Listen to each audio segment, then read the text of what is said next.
अगर मैं आने वाले सीडीएस के एग्ज़ाम में अपेयर होने वाला होता तो मेरी क्या स्ट्रेटेजी रहती। बचे हैं 50 दिन और मैं आपसे शेयर करना चाह रहा हूँ कि मैं हमेशा लास्ट के 50 दिनों में क्या करता था।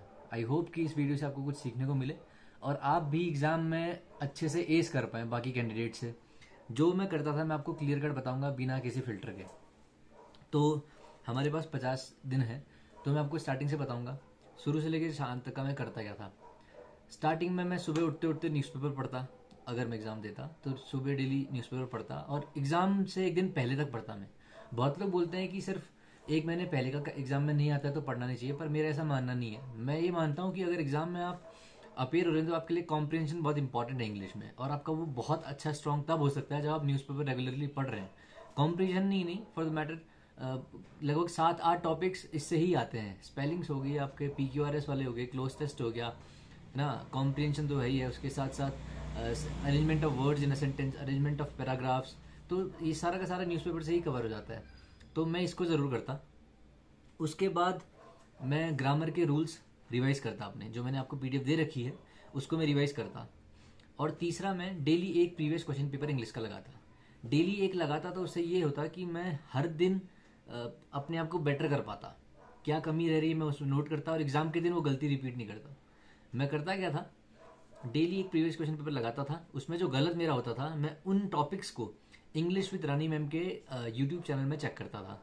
तो उससे क्या होता था कि मेरा स्ट्रॉन्ग पॉइंट्स बनते थे और जो मेंटेन रहते थे, और जो वीक पॉइंट्स थे उनको मैं स्ट्रॉन्ग करता था। जैसे मान लीजिए मेरा क्लोज कॉम्प्रिहेंशन या फिर स्पॉटिंग द एरर्स में कोई क्वेश्चन गलत हो रहा है तो मैं उसको मार्क कर लेता था और इंग्लिश विद रानी मैम के यूट्यूब चैनल पे जितने भी स्पॉट द एरर्स के वीडियोस हैं उनको देखता था।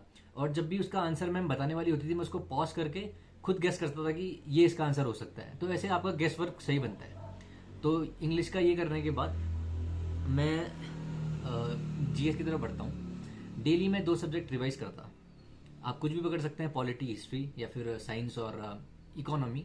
आपको जो भी अच्छा लगे, बस बोर ना हो। दोनों एक जैसे सब्जेक्ट मत पकड़िए, जैसे कि साइंस के 2 पकड़ लिए आपने, या फिर हिस्ट्री मॉडर्न और मिडाइवल आप कर रहे हैं सुबह शाम, तो ये थोड़ा अलग लगता है।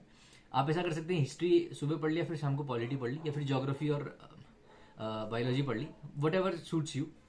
तो मैं कैसे करता था, मैं करंट अफेयर्स को पहले पढ़ता था कि न्यूज़ में क्या है। जैसे आजकल इलेक्शंस हैं तो इलेक्शन के बारे में पूरा पढ़ लेता था कि इलेक्शंस कहाँ कहाँ हो रहा है पहला, और क्या कहते हैं कौन कौन सी फंक्शंस क्या क्या रहते हैं किसके, और state election commission, voter list, जो जो मैंने बता रखा है पहले वीडियोस में, मैं पूरा इलेक्शन के बारे में पढ़ता। उसको फिर मैं अपना टेस्ट करने के लिए दिशा की 10,000 वाली MCQ वाली बुक से प्रैक्टिस करता था। तो मेरे जितने भी डाउट्स रहते थे, जितने भी मेरे गलत क्वेश्चंस होते थे, वो मैं एग्जाम में उन गलतियों को रिपीट नहीं करता था। आज तक जितने भी इलेक्शन में क्वेश्चन आ रखे हैं CDS, NDA, CAPF में, वो सारे के सारे उस बुक में हैं। तो उससे बहुत हेल्प मिलती है कि ऐसा भी क्वेश्चन आ सकता है। अगर आप सिर्फ पढ़ेंगे, मान लीजिए आपने सुबह आप रिवाइज कर रहे हैं, डेली रिवाइज कर रहे हैं, आप उनको टेस्ट तो करिए, है ना। आपको सीधे एग्जाम में अगर अपने आप को टेस्ट करेंगे तो सफलता ना मिलने के चांसेस बहुत ज़्यादा हैं।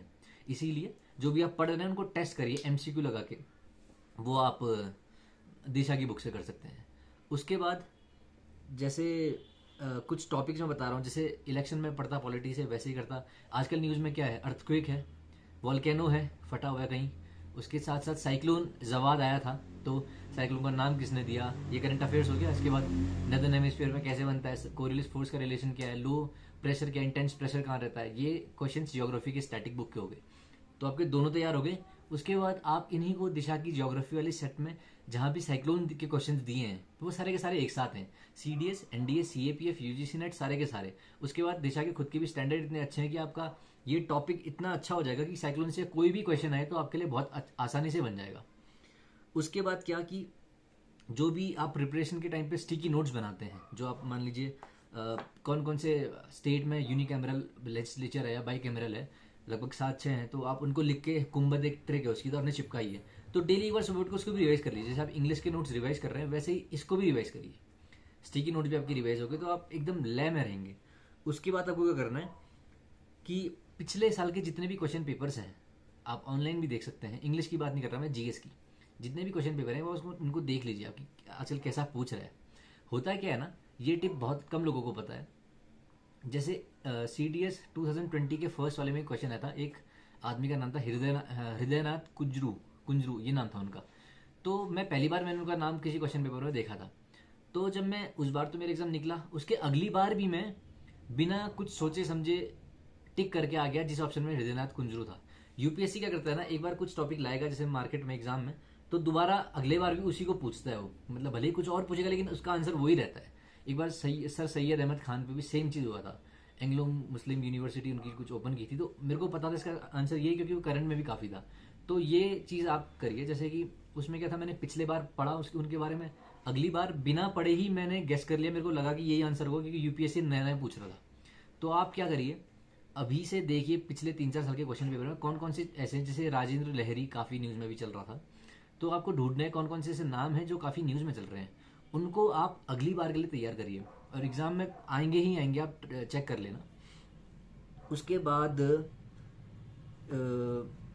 करंट अफेयर्स डेली रिवाइज करने हैं, डेली शाम को करंट अफेयर्स, क्योंकि उससे क्या होगा, काफ़ी अगर आप सीएपीएफ के लिए प्रिपेयर कर रहे हैं, सीएपीएफ में तो बहुत करंट अफेयर्स ही आता है, और सीडीएस में भी लिंक तो वही करता है, करंट अफेयर्स से 20 क्वेश्चन लगभग आने हैं, 15 से 20 या फिर 10 से 15, और उसके साथ साथ आपको लिंक पूरा ज्योग्राफी, पॉलिटी, हिस्ट्री, इकोनॉमिक्स और साइंस में भी लगभग आता है, उससे आता है। तो ये आपको करना है। जिसने आपने मेरे नोट्स ले रखे हैं, आप उनमें देखिए जहाँ पे मैंने प्रीवियस क्वेश्चंस मार्क कर रखे हैं वहाँ पे फोकस करिए, यूपीएससी वहीं से दोबारा दोबारा पूछ रहा है।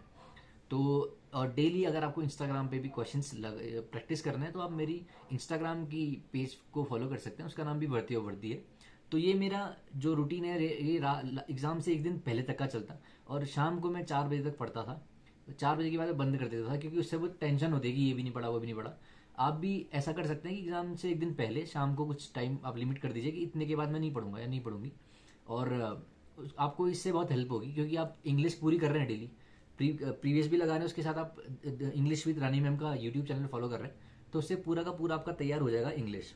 न्यूज़पेपर आप पढ़ ही रहे हैं, आपकी वोकेबलरी और बाकी क्वेश्चन इससे बन जाएंगे। जीएस के लिए आप इतना स्ट्रॉन्ग कर रहे हैं, जो भी पढ़ रहे हो करंट में उसको लिंक कर रहे हो जीएस से, उसके साथ साथ आप उसके क्वेश्चंस लगा रहे हो पिछले 5 से 10 साल के, तो आपका कोई भी टॉपिक ऐसे छूटेगा नहीं। बाकी मैंने आपको बता रखा है, जहाँ भी पीवाईक्यू मांग रहे हैं उसको आप और चीज़ अपना स्ट्रॉन्ग करिए।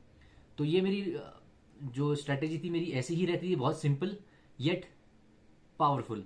तो आप ऐसे अपने आप को भी हेल्प कर सकते हैं एग्जाम से, यानी कि बाकी लोगों से एस करने में। तो I think this video helps you. All the very best.